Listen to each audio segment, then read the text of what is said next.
সম্মানিত দর্শক শ্রোতা সবাই কেমন আছেন? আশা রাখি সবাই ভালো আছেন। প্রাথমিকের যে তৃতীয় ধাপে নিয়োগ সংক্রান্ত নোটিশ প্রকাশ করা হচ্ছে, সেটির মধ্যে আজকে একটি নতুন নোটিশ প্রকাশ করা হয়েছে যে দ্রুত নিয়োগের দাবি প্রাথমিকের সুপারিশপ্রাপ্ত সহকারী শিক্ষকদের। যারা সুপারিশপ্রাপ্ত হয়েছে তাদের আন্দোলনে এখানে কি হলো, এখানে বিস্তারিত কি বলা হয়েছে আপনাদের মাঝে জানিয়ে দেওয়ার চেষ্টা করব। আশা করি ভিডিওটি মনোযোগ সহকারে শেষ পর্যন্ত দেখার চেষ্টা করবেন। আর আমাদের চ্যানেলটিতে নতুন হয়ে থাকলে অবশ্যই চ্যানেলটি সাবস্ক্রাইব করে রাখবেন। এই রিপোর্টটি প্রকাশ করা হয়েছে 14 জানুয়ারি 2025। এখন দেখি এখানে বিস্তারিত কি বলা হয়েছে। দ্রুততম সময়ের মধ্যে নিয়োগের দাবিতে মানববন্ধন অবস্থান কর্মসূচি পালন করছেন দেশের বিভিন্ন অঞ্চলের তৃতীয় ধাপে সুপারিশপ্রাপ্ত প্রাথমিক বিদ্যালয়ের সহকারী শিক্ষকরা। আজ মঙ্গলবার 14 জানুয়ারি সকাল 10টা থেকে জাতীয় প্রেস ক্লাবের সামনে আয়োজিত মানববন্ধন ও অবস্থান কর্মসূচিতে এই দাবি জানান আন্দোলনকারীরা। এই সময় তাদেরকে বিভিন্ন স্লোগান দিতেও প্ল্যাকার্ড প্রদর্শন করতে দেখা গেছে।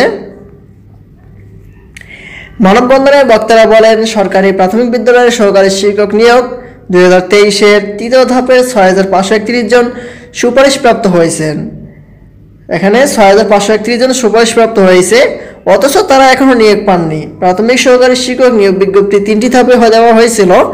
প্রথম ও দ্বিতীয় ধাপের চূড়ান্ত নিয়োগ কার্যক্রম এবং অপেক্ষমান তালিকা থেকে নিয়োগ কার্যক্রম সম্পন্ন করা হয়েছে, কিন্তু তৃতীয় ধাপ নিয়ে কারো মাথা ব্যথা নেই। বক্তারা আরও বলেন, 2023 সালের 14 জুন বিজ্ঞপ্তি প্রকাশ করে 2024 সালের 29 মার্চ পরীক্ষা হয়েছে, আর লিখিত পরীক্ষার ফল প্রকাশ করা হয় একই বছরে 21 এপ্রিল এবং 12 জুন ভাইভা সম্পন্ন হয়। কিন্তু পরবর্তী সময়ে 31 জুন যারা সুপারিশপ্রাপ্ত হয়নি তারা হাইকোর্টে রিটটি করেন, যার পরিপ্রেক্ষিতে 6531 জনের নিয়োগ কার্যক্রম 6 মাসের জন্য স্থগিত হয়ে যায়। এরই মধ্যে চেম্বার জজ আদালত, আপিল বিভাগে এবং হাইকোর্টে 4টি শুনানির পরও এর কোনো সুরা হয়নি। তারা আরও বলেন, গত বছরের 11 নভেম্বর প্রাথমিক ও গণশিক্ষা মন্ত্রণালয়ের 5 ডিসেম্বর জেলা শিক্ষা অফিস এবং 8 ডিসেম্বর স্কুল পর্যায়ে সম্পর্কিত নিয়োগ আদেশ জারি করে নিজ নিজ জেলা সিভিল সার্জনে মেডিকেল টেস্ট এবং জেলা শিক্ষা অফিসে প্রয়োজনীয় কাগজপত্র জমা সম্পন্ন হয়।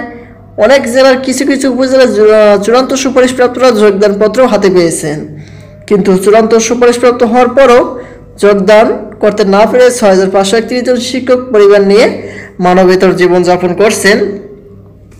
রবিউল ইসলাম নামে এক সুপারিশপ্রাপ্ত এক সহকারী শিক্ষক বলেন, প্রাথমিক শিক্ষা অধিদপ্তর কিন্তু আইন মন্ত্রণালয় জনবসন মন্ত্রণালয়ের মতামতের ভিত্তিতেই ফল প্রকাশ করেছিল, আর এতে আমরা 6531 জন চূড়ান্ত সুপারিশপ্রাপ্ত হয়েছি, কিন্তু চূড়ান্ত সুপারিশপ্রাপ্ত হওয়ার পরও যোগদান করতে পারিনি।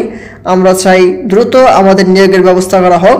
মানববন্ধনে সরকারি প্রাথমিক বিদ্যালয়ের সহকারী শিক্ষক পরিষদের সম্মানক তালুকদার পিয়াস জেরি নরেন লিজা আক্তার উপস্থিত ছিলেন। এ হচ্ছে তৃতীয় ধাপের সর্বশেষ আপডেট। এটি নিয়ে যে আন্দোলন করতেছে সুপারিশপ্রাপ্তরা, আর এটি সম্পর্কে পরবর্তীতে যে নতুন কোনো নোটিশ পেতে আমাদের চ্যানেলটিকে সাবস্ক্রাইব করে রাখবেন। আজকের মতো এই পর্যন্ত সবাই ভালো থাকবেন, সুস্থ থাকবেন। ধন্যবাদ সবাইকে। আসসালামু আলাইকুম।